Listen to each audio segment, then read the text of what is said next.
Olá, meus amigos, tudo bem com vocês? Já peço desculpas que minha voz está ruim, tô com uma virose aí, tá dando uma derrubada, mas não vai me impedir de gravar aqui mais um vídeo pro canal, tá bem? Então vamos entrar direto aqui, esse é um vídeo parte 2, tá? Uma sequência aí, talvez tenha uma parte 3, mas referente ao meu último vídeo, que foi a primeira parte aí, falando de não se conformar com este mundo, a gente se permitir a transformação através da renovação da nossa mente, né?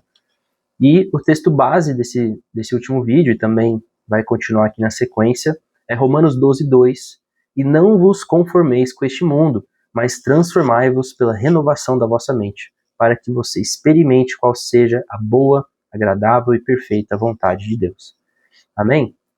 Então aqui está muito claro, né? Eu já falei no último vídeo, para a gente não se conformar com esse mundo, que a gente precisa de um posicionamento ativo, consciente. Se a gente não fizer isso, a gente já está automaticamente, inconscientemente, né, se conformando com as coisas deste mundo, com as agendas malignas que tem o mundo afora, né, e que a gente precisa realmente permitir a transformação divina.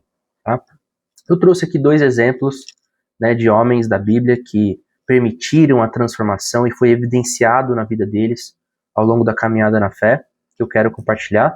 Mas antes, quando a gente fala de transformação, acho que a gente precisa dar um passo para trás e entender também o processo de santificação, que está muito ligado a essa transformação. E como que acontece? Né? A gente chega aqui no primeiro marco, vamos chamar assim de fase 1, tá? A fase 1. O Espírito Santo de Deus nos convence do pecado, da necessidade de um Salvador. Quando a gente se afasta de Deus, enfim, pode ser que seu pai nunca falou de Deus para você, seu avô, você tem um histórico já de familiares que não tem nada a ver com Deus, nunca te contaram sobre isso, você está mais afastado ainda, sem contato, né? Ou uma tribo isolada, enfim. A gente cria uma arrogância, um orgulho, uma independência de que nós temos o nosso senso de moral, de justiça, ou da não necessidade de alguma moral superior, e de que os nossos atos estão corretos. Né? Você vê isso muito claro no ateísmo, de que geralmente ali o ateu ele vai dizer que tem uma moral fora da moral de Deus. Mas enfim, para não entrar muito no aspecto filosófico aqui da coisa, é simples o fato de que fora de Deus a gente tem um orgulho, uma arrogância de achar que nós, os homens, são o centro da coisa. Que a gente tem que resolver, né, de não entender que a gente precisa de um salvador, ou de não ser convencido de que os nossos atos são, sim, maus, e que a gente precisa de um salvador, tá? Então, baseado nisso, o Espírito Santo nos convence do pecado da nossa vida, nos convence que a gente precisa de um salvador. Essa é a fase 1. E a fase 1 é geralmente bem seguida pela fase 2, que é aceitar a Cristo como seu Senhor e Salvador, né? Quando você passa pela fase 1, fase 2, fui convicto do meu pecado, da necessidade de um Salvador, aceitei a Cristo como meu Senhor e Salvador, você lê então João 1,12, você entende o que isso significa. Contudo, aos que o receberam, aos que o creram em seu nome, deu-lhes o direito de se tornarem filhos de Deus, os quais não nasceram por descendência natural, nem pela vontade da carne, nem pela vontade de algum homem, mas nasceram de Deus. Então você, ao ser convicto do seu pecado e da necessidade de um Salvador, você aceita Jesus como seu Senhor e Salvador, ele passa a habitar dentro de você, né, com o Espírito Santo habitando no seu coração. Você lê isso aqui e fala, nossa, agora eu sou filho de Deus. Mas aí você lê de novo e fica confuso, você fala assim, peraí, mas eu não nasci de descendência natural, e não foi pela vontade de carne nenhuma, mas pela vontade de Deus, que eu nasci de Deus, está falando que eu nasci de novo? Novo nascimento? Sim. Você teve agora o passo, você vai para a fase 3. Você teve aí um novo nascimento. Por que isso, gente? Eu já falei sobre isso nos últimos vídeos aqui, no vídeo sobre o caminho da obediência do Luciano Subirá, um livro que eu tenho aqui, e eu recomendo para você para aprofundar nesse tema. Mas basicamente é isso.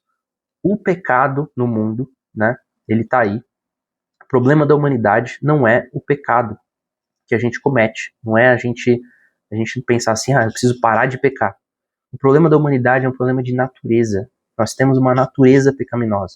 Vou dar um exemplo. Sabe manga, né? As árvores que produzem manga, na mangueira, ela vai produzir manga. Se essa árvore se dedicar muito e tentar parar de produzir manga, não produzir mais, ela talvez até consiga por uma estação. Mas na próxima ela vai produzir manga, porque é da natureza dela produzir manga. Da mesma forma, ela não consegue produzir maçã, nem uva, porque é da natureza dela produzir manga. A natureza do homem é produzir pecado, é pecar. Jesus, quando morre por nós, ele vem tratar da nossa natureza. Ele não vem tratar o pecado. Se Jesus morresse na cruz para tratar o pecado, a gente poderia pecar à vontade, que não ia ter consequência, não ia ter efeito.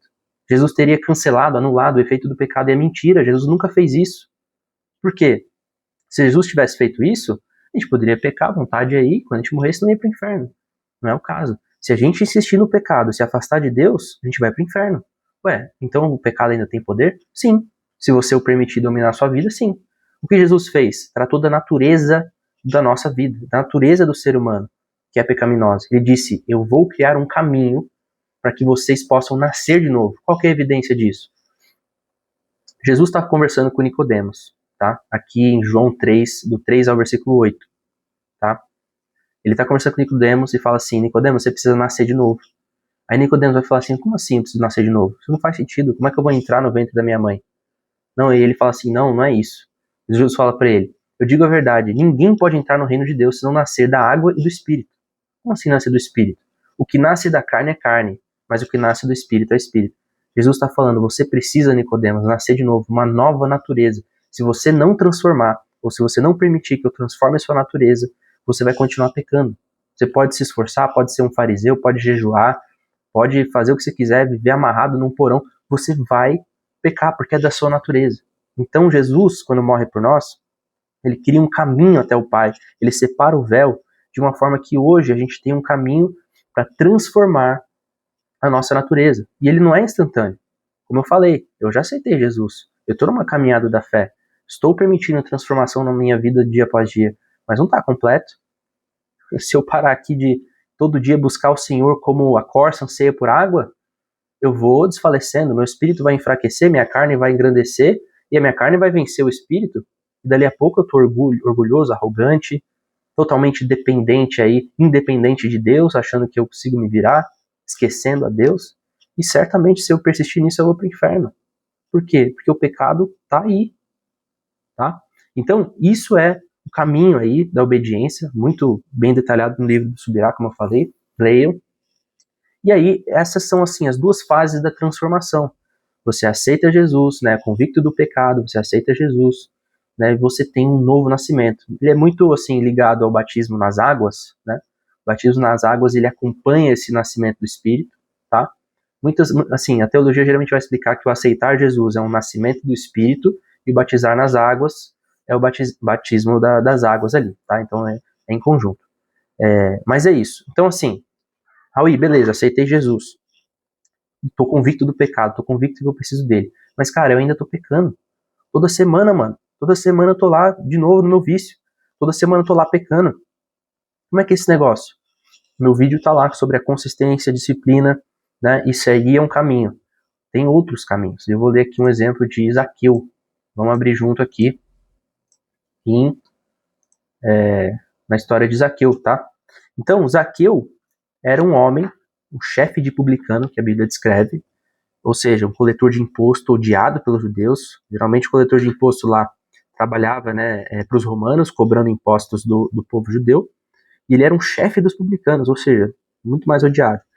E ele dá um jeito, né, ele era um homem baixinho, ele dá um jeito de subir numa árvore, esperar Jesus passar para conseguir ver Jesus, ele tinha interesse em conhecer Jesus, estava ansiando isso, tá? E aí, aqui vai dizer o que aconteceu. Jesus passa, chama Zaqueu, fala, Zaqueu, desce dessa árvore que hoje me convém para sua casa. E aí Zaqueu desce, né, alegre e tal, e ele fala assim, Lucas 19, versículo 8, e Zaqueu, ficando em pé, disse ao Senhor, Senhor, eis que a metade dos meus bens eu dou aos pobres, e se alguma coisa eu tenho tomado de algum homem por falsa acusação, eu restituo quadriplicado. Evidência de transformação, pessoal. Ele teve um encontro com Cristo, viu Jesus, o justo, o santo, na frente dele. Aquilo constrangeu a alma dele. Ele refletiu sobre o passado. As 3 fases que eu expliquei agora há pouco aconteceram. Ele foi convicto do pecado na vida dele, né? Roubei meu povo, preciso restituir, né? Dou metade para os pobres, assim, como ato de que isso não vale nada para mim. Transformado. Então, reconheceu que ele é um pecador, se arrependeu, aceitou Jesus como o Messias, aceitou Jesus como Messias, e agora já tem ali a terceira etapa, que são as evidências de transformação na vida dele, que foi aqui: restituirei, né, dou metade, enfim. Então, as 3 fases: convicto do pecado, aceitou Jesus, e as evidências de que a vida passada dele foi mudada, uma evidência de antes e depois desse encontro com Cristo. Isso é uma transformação radical, uma transformação de um encontro com Jesus e, plau, né, muda radicalmente. Mas é o seguinte: Jesus continuou a caminhada dele, depois foi crucificado, depois ressuscitou. E Zaqueu? Voltou a ser um publicano? Voltou a cobrar imposto? Como é que é? Tem que continuar, tem que perseverar. Não adianta ter um encontro e achar que isso aí resolveu tudo. Tive um grande sentimento, tive uma grande transformação de um dia? Peraí, nossa caminhada são de vários dias, né? Então a Bíblia não vai dizer, mas obviamente foi uma transformação que perdurou. Eu estou fazendo um apelo aqui com vocês a respeito de que não é sobre um encontro. O encontro é sensacional, é radical, mas é sobre uma vida prolongada de sacrifício, de entrega, de caminho de justiça, né? E o último exemplo que eu tenho é de Saulo, que depois se tornou Paulo, né? Saulo, vocês sabem, era um perseguidor da igreja, ali associado, enfim, um dos fariseus, na verdade, que entendiam que os cristãos da época blasfemavam contra a doutrina, essa doutrina, e que, enfim, achavam que Jesus era Deus e adoravam e blasfemavam, e eles perseguiam, né? Os judeus ali perseguiam eles, assim como hoje ainda os judeus não concordam, né? Acham que Jesus é uma farsa, enfim, um falso profeta e tal, que acabou levando um rebanho grande ali, né?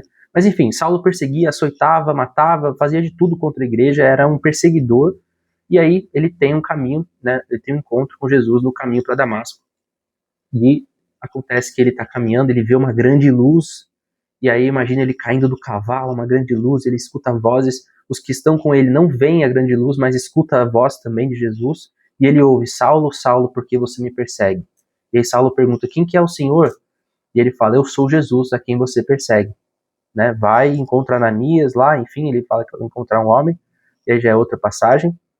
Mas a partir disso, Saulo fica cego, depois ele encontra Ananias, depois ele é discipulado pelo próprio Cristo, depois ele se torna o maior escritor do Novo Testamento, com diversas cartas: Coríntios, Filipenses, Colossenses, enfim, ele se torna um dos maiores escritores, um dos maiores apóstolos aí que a gente tem do Novo Testamento, da igreja primitiva. O que é isso? Mudança radical, transformação, evidência.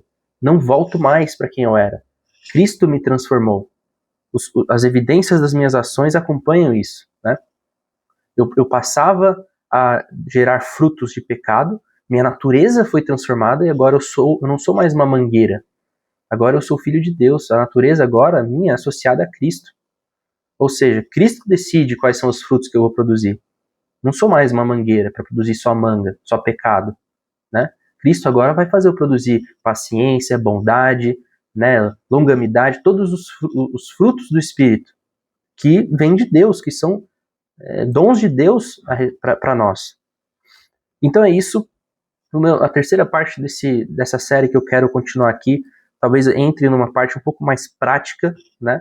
Mas eu queria dar esse contexto geral sobre a natureza do homem, a necessidade de Cristo, a necessidade que temos dele, não só para salvação, não só para que ele seja um salvador, como, por exemplo, a analogia ou alegoria que a Arca de Noé representa, como Cristo que nos salva, não só para a salvação, mas como também precursor e autor da transformação em nosso ser, para a gente realmente parar de produzir pecado.